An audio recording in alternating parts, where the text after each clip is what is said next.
Thanks for watching voice of Islam. शेख साहब के बयानात के लिए लाइक, शेयर एंड सब्सक्राइब करें। बिस्मिल्लाहिर्रहमानिर्रहीम। अल्हम्दुलिल्लाहि व कफ़ा व सलामुन अला इबादिहिल्लज़ीना इस्तफ़ा, अम्मा बाद। ভাই সকল, হে আমার ভারতবাসী ভাই সকল, আজ আপনাদের সম্মুখে ভারতের স্বাধীনতার দুটি কথা বলবো। তারিখটা ছিল 1947, 15ই আগস্ট। এই বিশাল ভারতবর্ষ আজ শয়তান ইংরেজের কবল থেকে আমরা হিন্দুস্তানি, আমরা ভারতীয়, আমরা এই আমাদের দেশটাকে স্বাধীন করলাম। তার সম্পর্কে আমার দুটি কথা। স্বাধীনতা কি জিনিস, আর সেই স্বাধীনতা আমরা উদযাপন করতে পারবো কি না, এই দুটি কথা আমাদের একান্ত জানা দরকার। অমানুষ ইংরেজ চলে এসে আমাদের এই বিশাল ভারতবর্ষকে কবজা করে নিল, আমরা হয়ে গেলাম পরাধীন।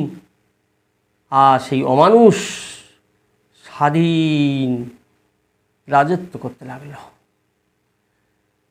স্বৈরাচার, অত্যাচার, অবিচারকারী অবিচার করতেই শুরু করলো। কি অনাচার, অত্যাচার, অবিচার চালিয়েই চলেছে। সেই ইতিহাসটা আর বলছি না। অত্যাচারে জর্জরিত হওয়ার পরে মানুষ, তার ভিতরে মনুষ্যত্বটা সব বিলোপ হয়ে গেছে। আমরা ভারতীয়, আমরা হিন্দুস্তানি। সেখানে কোনো ধর্ম ছিল না, কোনো জাত ছিল না, কোনো পাত ছিল না, কিছুই ছিল না, একমাত্র মানুষ। আমাদের মনুষ্যত্বটাকে আঘাত করা হচ্ছে, আমাদের মনুষ্যত্বকে আর বিকাশ ঘটানোর অবকাশ পাচ্ছি না সেই অমানুষের অত্যাচারে। তাই সর্বপ্রথমেই তাদের কবল থেকে আমার এই হিন্দুস্থানকে মুক্তি করার, স্বাধীন করার উদ্দেশ্যে সর্বপ্রথমেই এই ওলামাদের মধ্যে থেকে আহ্বান করা হয়েছিল, আওয়াজ তুলেছিলেন। তিনি হলেন হজরত মাওলানা হাসরত মুহানি রহমতুল্লাহ আলাইহি শহীদ। তিনি আওয়াজ তুলেছিলেন স্বাধীন। বাংলার বুক থেকে সর্বপ্রথমে আওয়াজ তুলেছিলেন নবাব সিরাজউদ্দৌলা।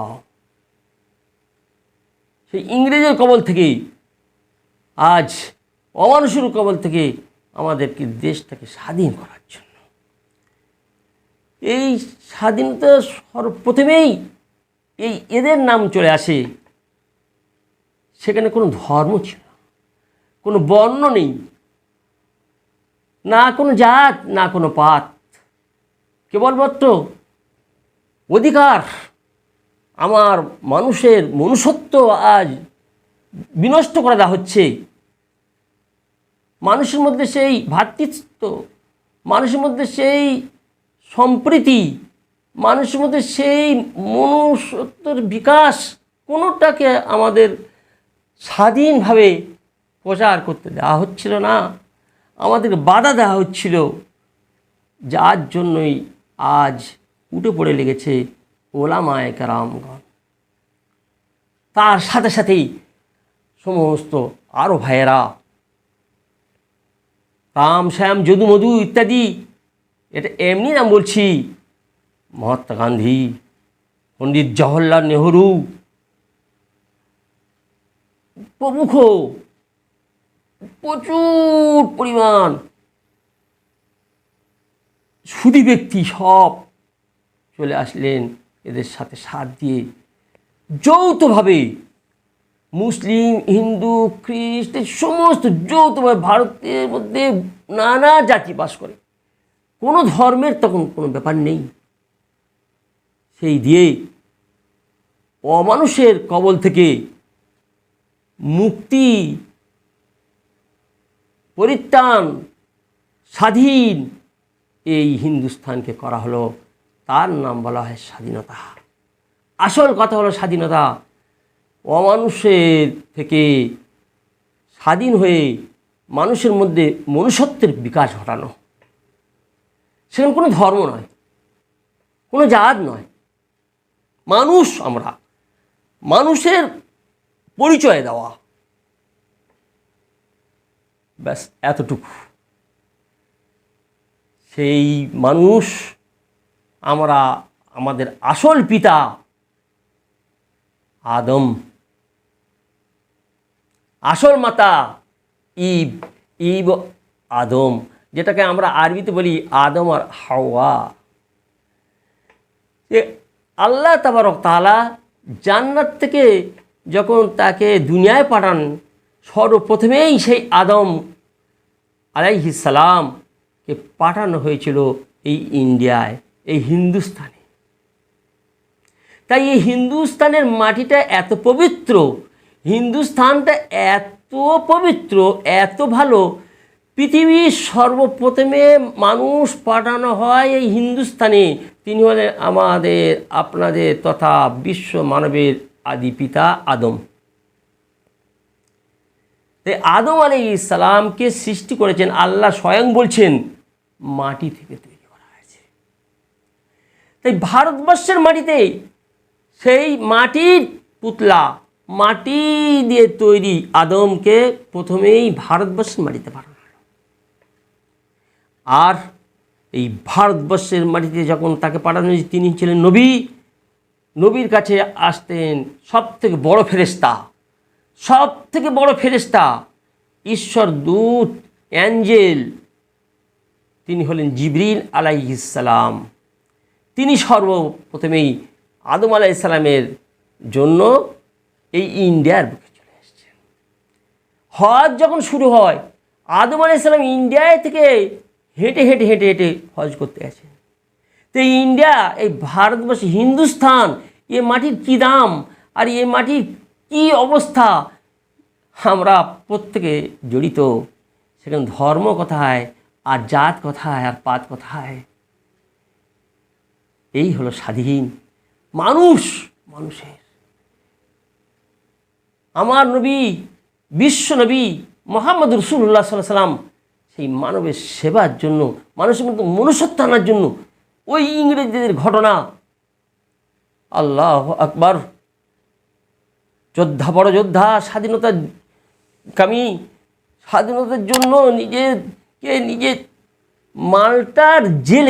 মাল্টার জেলটা এমন জেল, আমরা প্রত্যেকেই অবগত হয়ে গেছি, জান নিয়ে টানাটানি।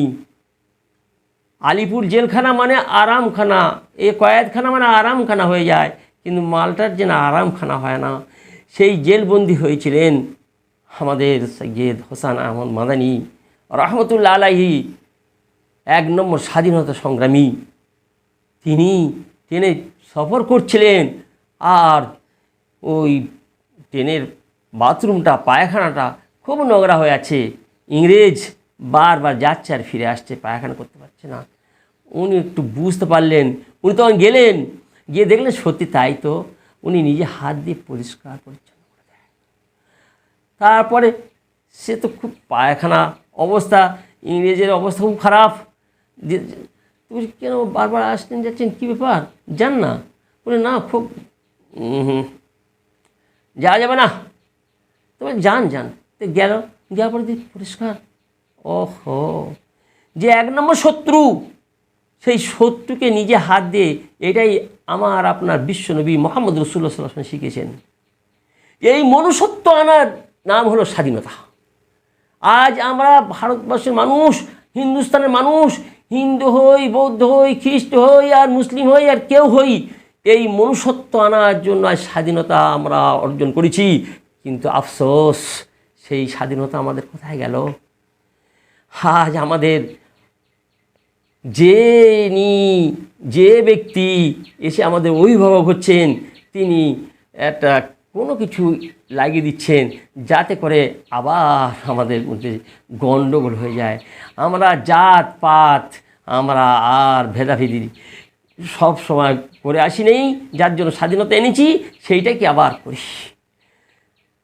সাম্প্রদায়িক উস্কানি সর্বক্ষেত্রে, চাই হোক স্কুল হোক, কলেজ হোক, আর সমস্ত শিক্ষা প্রতিষ্ঠান হোক, আর রাজনীতির মঞ্চ হোক, আর যেখানে যাই, গ্রামে পাড়ায় গঞ্জে শহরে সব জায়গায় এই সম্প্রীতির বাতাবরণ আর চলছে না, সাম্প্রদায়িকতার উস্কানি, যার কারণে ভারতবর্ষের চিত্রটা পাল্টে গেছে। সেই স্বাধীনতার অর্জন করার পরে এখন আমরা সবাই পরাধীনতার কবলে ভুগছি, পরাধীনতার ব্যথায় ব্যথিত, তার যন্ত্রণায় আমরা কাতরাচ্ছি। সেই স্বাধীনতার জন্য যারা আজ প্রাণ দিয়েছে, জীবন দিয়েছে, সেই স্বাধীনতা সংগ্রামীদের মুসলমানদের নাম খুঁজে পাওয়া যায় না। কিছু কিছু হিন্দু ভাইদের নাম পাওয়া যায়, সবগুলোকে পাওয়া যায় না। আর অন্য আদার্স ধর্মীয় মানুষের নামও খুব বেশি খুঁজে পাওয়া যায় না। এখন ধর্মের মধ্যে চলে এসছে এ কি মিথ্যুক ঐতিহাসিক, এ মিথ্যাবাদী ঐতিহাসিক, তারা মিথ্যা কথাকে আজ এই হিন্দুস্তানি ভাইদের মধ্যে বিভ্রান্ত সৃষ্টি করেছে। ইতিহাসে তাদের নামকে বিলুপ্ত করে দেওয়া হয়েছে, তাদের নাম উড়িয়ে দেওয়া হয়েছে। সর্বপ্রথমে ভারতবর্ষের মুখে যিনি আনলেন তার নামটা খুঁজে পাওয়া যায় না। বললাম মাওলানা হযরত মোহানি জি। পশ্চিমবঙ্গের মধ্যে নওয়াব সিরাজউদ্দৌলা, আমি কয়েকজনের নাম করছি, এ নামগুলো ইতিহাসে আর পাচ্ছি না। শেরে মহীশূরের টাইগার টিপু সুলতান, শাহ অলিউল্লাহ মুহাদ্দিস দেহলভি, শাহ আব্দুল আজিজ মুহাদ্দিস দেহলভি, একটা মুহাদ্দিস, সৈয়দ আহমদ শহীদ, মাওলানা ওলায়েত আলী সাদিকপুরি, আবু জাফর সিরাজউদ্দিন মোহাম্মদ বাহাদুরপুর শাহ, আল্লামা ফজল হক হায়দ্রাবাদি, শাহজাদা ফিরোজ শাহ, মৌলী মোহাম্মদ বাকির শাহ, আল্লাহু আকবার, মাওলানা আহমদুল্লাহ শাহ খান বাহাদুর খান, আজিজান ভাই শাহ আব্দুল কাদের লুধিয়ানিবি, হাজি ইমদাদুল্লাহ মহাজির মক্কি রহমতুল্লাহ আলাইহি, মক্কায় থেকে হিজরত করে চলে এসেছেন দেওবন্দি। মাওলানা কাসিম নানুতি রহমতুল্লাহ আলাইহি বানিয়ে দারুল উলুম দেওবন্দ মাদ্রাসার প্রতিষ্ঠাতা, তার ইতিহাস কই একটাও কোনো ইতিহাসে লেখা নেই তিনি স্বাধীনতা সংগ্রামী বলে।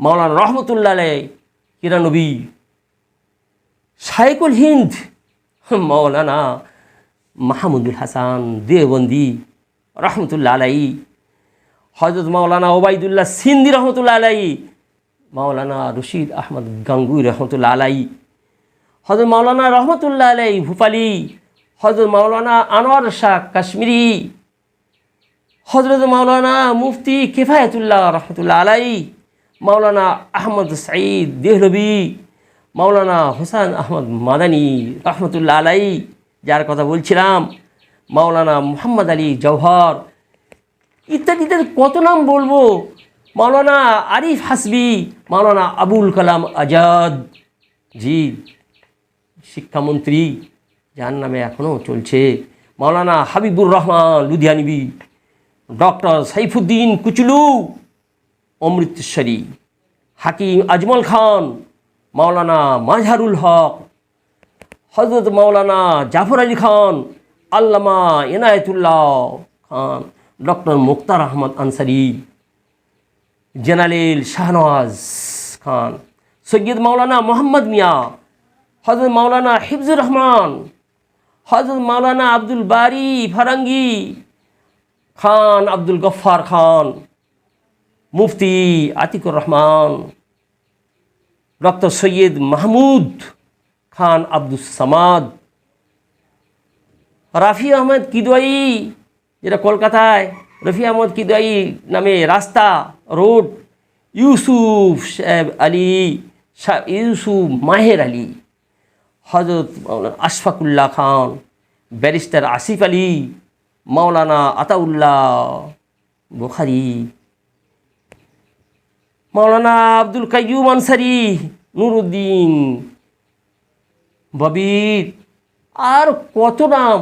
এমনকি তুতুমির সাহেবের বাঁশের কেল্লা, যে বাঁশ দিয়ে ঘেরাও কেল্লা করে ইংরেজির বিরুদ্ধে কীভাবে করেছে, আমরা ছোটবেলায় পড়েছি, কিন্তু এখন ইতিহাসে সেটাও মুছে গেছে।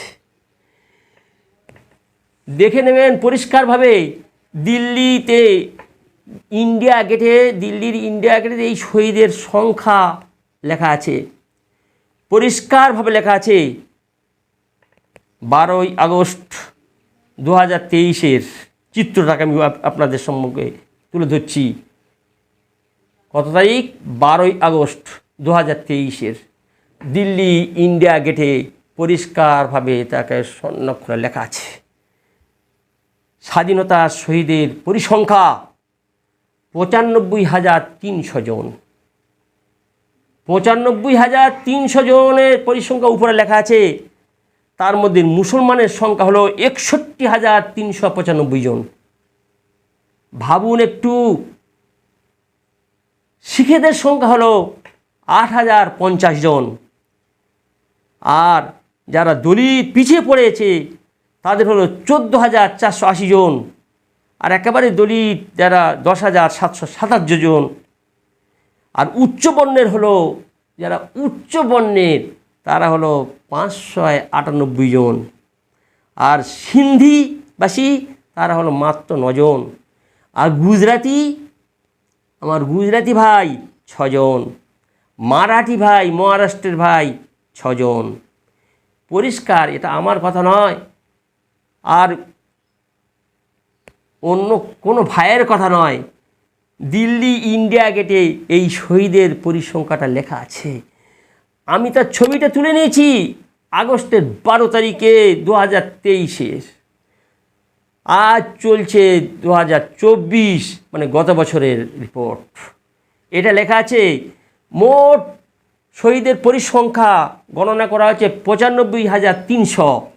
তার মধ্যে মুসলিমের সংখ্যা হলো 61,395 জন, আর গুজরাটি বলে হয়, এই গুজরাটি ভাইদের সংখ্যা হলো 6 জন, মারাঠি ভাইদের সংখ্যা হলো 6 জন। আল্লাহু আকবার। ভাবি আমরা, সেই মুসলিমের মধ্যে থেকে ওলামাদের সংখ্যা অতি বেশি, অনেক বেশি। এই ওলামাদের নাম করলাম আপনাদের সম্মুখে, কিন্তু আজ আমরা ইতিহাসের পাতা খুললেই দেখতে পাই না, উদাও হয়ে গেছে, কর্পূর মতো উড়ে গেছে। তা বলে কি আমরা এই স্বাধীনতা উদযাপন করব কি না? দ্বিতীয় কথা, অবশ্যই, কেন করব না? শরীয়তের গণ্ডির মধ্যে থেকে অবশ্যই আমরা এর স্বাধীনতা উদযাপন করব। আমাদের গৌরবটা, এটা আমাদের গৌরব। ভারতবর্ষের মাটিতে আমরা জন্মেছি, ভারতবর্ষের মাটিতে আমরা বড় হয়েছি, ভারতবর্ষের মাটি আমাদের শরীর আছে। আমার আদি পিতা এই মাটি দিয়ে আল্লাহ তাকে সৃষ্টি করেছেন, সেই মাটি। তাই আমাদের অন্য ভাইয়েরা সেই মাটিকে পুজো করতে আরম্ভ করেছে। মা মা মা কেন? এই ভূমি মানে মাটি, সেটা মাতৃভূমি, আমার জন্মভূমি। তা জন্মভূমির মতো থাকতে হবে, সেইটা হলো লিমিটের মধ্যে। আমরা মায়ের সঙ্গে তুলনা করি, মা যেমন আমাদের আদর করে, মায়ের কোলে যেমন আমরা ঠাঁই পাই, তেমনটিভাবে মায়ের পেট থেকে আমরা হয়েছি, মায়ের দুধ খেয়ে মানুষ হয়েছি। তাই এই ভারতবর্ষের মাটিতে আমরা জন্ম নিয়েছি, আর এই ভারতবর্ষের মাটিতে আমরা আবার মরে কবরে ঢুকবো। মিনহা খলাকনাকুম, এই মাটি থেকে আমাদের তৈরি করেছেন। অমিনহা নুখরিজুকুম, আর মাটি থেকে আবার আমাদেরকে বার করা হবে। কবরে যাওয়ার পরে আবার কবর থেকে পুনরুত্থান, এই ভারতবর্ষের মাটি থেকে উঠব। এই জন্য ভারতবর্ষের মাটি আমাদের নারীর সঙ্গে জড়িয়ে আছে, ভারতবর্ষের মাটি আমাদের হৃদয়ের সঙ্গে জুড়ে আছে, ভারতবর্ষের মাটি আমাদের রক্তের সঙ্গে জুড়ে আছে। এই জন্য এখান থেকে কেউ আমাদের তাড়াতে পারবে না, কেউ আমাদের হটাতে পারবে না, কেউ আমাদের বিলীন করতে পারবে না, একমাত্র আল্লাহ সুবহানাহু ওয়া তাআলা। আল্লাহ তাবারক ওয়া তাআলা ছাড়া কেউ পারবে না, কারোর ক্ষমতা নেই। কারণ ভারতবর্ষকে আমরা ভালোবাসি, ভারতবর্ষ হলো আমার মায়ের সমতুল্য। এখান থেকে আমি হয়েছি, মায়ের পেট থেকে যেমন ভূমিষ্ঠ হই, এই ভারতবর্ষের জল বাতাস, এর আবহাওয়া, এর ফল ফুল সব খেয়ে আমি জীবিত, আমার জীবিকা নির্বাহ করছি। মায়ের দুধ খেয়ে যেমন, সেই মায়ের কোলে যেমন ঠাঁই পাই, এই ভারতের মাটিতে ঠাঁই পেয়েছি। আবার ফিরে সেই মায়ের কোলে চলে যাওয়া হবে, সেই ভারতবর্ষের মাটিতে চলে যাব। এই জন্য আমাদের এই গৌরবটা অবশ্যই পালন করা হবে, এর মধ্যে কোনো গোনা হবে না। কিন্তু ওই বেধর্মীর মতো ওই মাকে নিয়েই একবারেই আল্লাহ বানিয়ে নেওয়া হবে, সেটা বানানো হবে না। বন্দে মাতরম, এই মাকে বন্দনা করা হবে, এটা হবে না, এটা চলবে না। আমরা মুসলিম হয়ে এটা আমরা কখনো বলতে পারবো না। জি, ভারতবর্ষের এই প্রশংসামূলক জয় জয় হিন্দ। আর এই কারণেই তো আল্লামা ইকবাল কত সুন্দর কবিতা বলেছে বলুন তো, সারে জাহাঁ সে আচ্ছা হিন্দুস্তান হামারা, সারে জাহাঁ সে আচ্ছা হিন্দুস্তান হামারা। পৃথিবীর সমস্ত জায়গা থেকে উত্তম জায়গা হলো আমার এই হিন্দুস্তান, আমার এই ভারতবর্ষ, আমার এই ইন্ডিয়া। আজ আমি ইন্ডিয়ায় জন্মগ্রহণ করতে পারি যে আল্লাহ পাক করেছেন, এটা তার জন্য আমি গৌরব করি। কেন? সর্বপ্রথম নবীকে এখানে প্রেরণ করা হয়েছে। আল্লাহ তাআলা আদমকে সর্বপ্রথমেই এই ইন্ডিয়ায় পাঠিয়েছেন। জিবরিল আমিন আলাইহিস সালাম ওহী সর্বপ্রথম এই ইন্ডিয়ায় এনেছেন। আজ এই কারণেই বড় বড় মুহাদ্দিস, বড় বড় মুফতি, তাবর মুফতিরা সর্বপ্রথমে ঝাঁপিয়ে পড়েছিল এই মনুষ্যত্বহীনদের কাছ থেকে। আমরা মনুষ্যত্বকে নিয়েই আমাদের মধ্যে মনুষ্যত্বকে বিকাশ করা হবে। তাই আল্লাহ তাবারক তাআলা আমাদেরকে সেই মানুষের মনুষ্যত্বকে প্রত্যেক ভাইয়ের মধ্যেই ছড়িয়ে দিক। এই নিয়ে আজ আমরা গৌরব করব, স্বাধীনতা করব আর উদযাপন করব। অবশ্যই অবশ্যই আমাদের উদযাপন করা এটা আমাদের খুব ভালো কাজ, কিন্তু শরীয়তের গণ্ডির মধ্যে থেকে থেকে করতে হবে। এই কারণে বলি শেষ কথা যে আজ আমরা করেছি আর ওরা করেনি, এরকম মনোভাব আমাদের কখনো যেন না আসে। আর অন্য ভাইদের কাছে করজোড়ে নিবেদন করব, ওই মিথ্যা ইতিহাসগুলিকে মুছে ফেলে সত্য ইতিহাসে আশ্রয় নিয়ে প্রত্যেকে ভাই ভাইয়ের মতো থেকে থাকি। নজরুলের কবিতার মতো হিন্দু মুসলিম একই বোঁটার দুটি ফুল, একটা হলো হিন্দু আরটা হলো মুসলিম, একে অপরের ভাই ভাই। আমরা ভারতবর্ষে বাস করি, হিন্দু মুসলিম সবাই ভাই ভাইয়ের মতো বাস করে থাকি। আর সবাই যেন একে অপরের মধ্যে সম্প্রীতি বজায় রেখে চলতে পারি, এইটাই আল্লাহ তাবারক তাআলা আমাদেরকে তৌফিক দান করুন।